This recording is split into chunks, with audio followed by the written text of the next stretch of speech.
Welcome to The Explainer. So today we're going to dive into something really unique, a cultural system that tries to understand human connection. I mean, can you imagine trying to quantify that chaotic, beautiful thing we call chemistry with like a single equation? Well, they did. So let's kick things off with a story.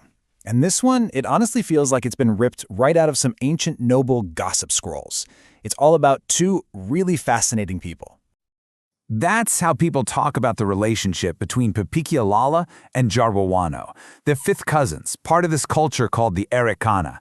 And they have this connection that everyone can just feel. It's this wild mix of like proper tradition and these totally unpredictable sparks flying everywhere.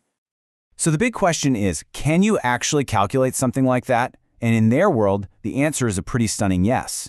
And what's amazing is that by even trying to calculate it, they end up showing us this really deep philosophy they have, all about the dance between love, our own choices, and the bigger picture of fate.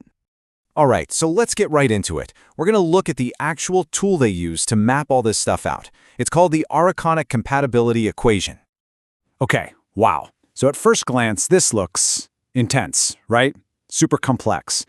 But stick with me, because each one of these symbols actually stands for a key part of a relationship. We're talking everything from family ties all the way to that electric, unexplainable spark. We're going to break down exactly how these pieces fit together to get one single, powerful score. And here's where it all gets real. The abstract stuff suddenly becomes concrete numbers.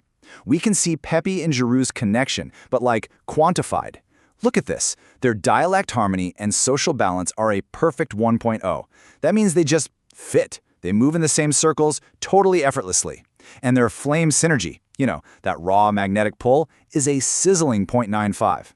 But then, look over here. Their emotional reciprocity is a bit lower at 0.7. And that kind of hints at a little vulnerability, maybe in how they give and receive care. So, how do they actually crunch the numbers? Well, it happens in a few key stages, just following the order of the formula. First, they figure out the foundational harmony. Then, they get the spiritual synergy. And finally, they mix those together and add that last little sprinkle of fate. Okay, first up, their spiritual synergy. So what you do is you take their scores for thread alignment, flame synergy, and emotional reciprocity. Add them up, divide by 3, find the average. And for Pepe and Jeru, that comes out to 0.85, which is really, really strong. All right, next step. We take that synergy score, the 0.85, and multiply it by their foundational harmony. Now, how do we get that number? Well, you just multiply their scores for blood distance, dialect, and social balance. So that's 0.8 times 1.0 times 1.0, which is just 0.8. Simple enough.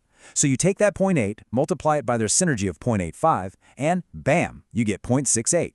I think this part's brilliant, actually, because it grounds that spiritual connection right in the middle of their social reality. Okay, so let's get to the final result.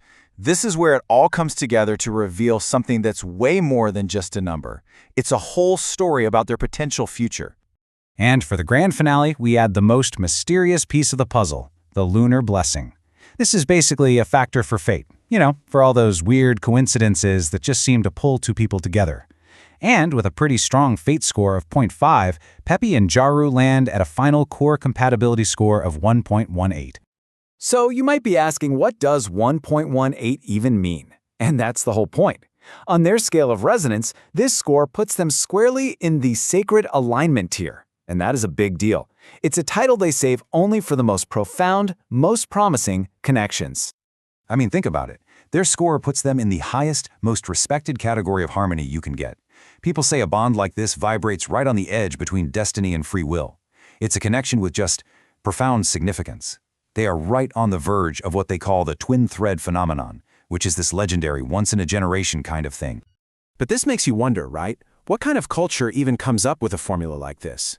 To really get it, we have to go a little deeper. We have to look at the metaphysics, the philosophy, that shapes their entire way of seeing the world. Okay, so for the Arreqqana, everything is shaped by these two big interconnected forces. You've got your personal will, that's your flame, your own intentions, and then you have the divine will. But think of it less like a controlling boss and more like the underlying rhythm of the universe, the hum of everything. They call it the Great Weave.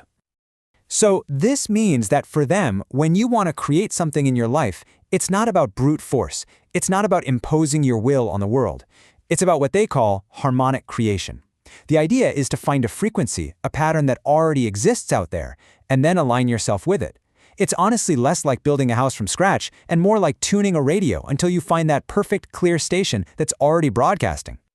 And this quote, "The goddess does not restrict, she resonates." It just sums up their whole worldview so perfectly. That divine pattern, the great weave, it's not a cage meant to hold you back. It's a rhythm, it's a song, and you can choose to dance with it. For them, real power comes when you align your own personal dance with that great song of the universe. Okay, so let's bring all this big picture philosophy right back down to earth. Let's talk about Pepe and Jaru and that incredible 1.18 score. What does all this tell us about their specific dance? See, the formula isn't just giving them a grade like on a test. It's more like a language. It tells us that their particular spiritual threads, flame and wind, mean that their connection actually thrives on movement, on debate, even on arguments. It also shows us their emotional dynamic is all about balance. When one of them softens, the other one stands firm. And that lunar fate part, well, it suggests there's this karmic pattern that they're destined to keep meeting, maybe resisting each other, and then always coming back together. You know, I absolutely love this verdict from a scholar who studied them. They are not perfect harmony. They are resonant interference. The friction is the love. It's such a powerful idea, right? The goal isn't some boring, conflict-free relationship. It's resonant interference. That tension, that debate, that dynamic push and pull, that's the love. The friction is actually what creates all the energy. And this is the final word from a family elder, and it just captures everything perfectly. If they do not burn each other, they will light the whole coast. A connection this powerful, this resonant, it really only has two ways it can go. It can be unbelievably creative, or it can be totally destructive. The stakes couldn't possibly be higher. And that just leaves us with this one kind of fascinating thought to chew on. You know, we might not have a literal mathematical formula like they do, but the whole Arreqqana system makes you wonder, doesn't it? It makes you wonder about the unseen patterns, the hidden harmonies, and all those beautiful, chaotic, resonant interferences that define the most important connections in our own lives.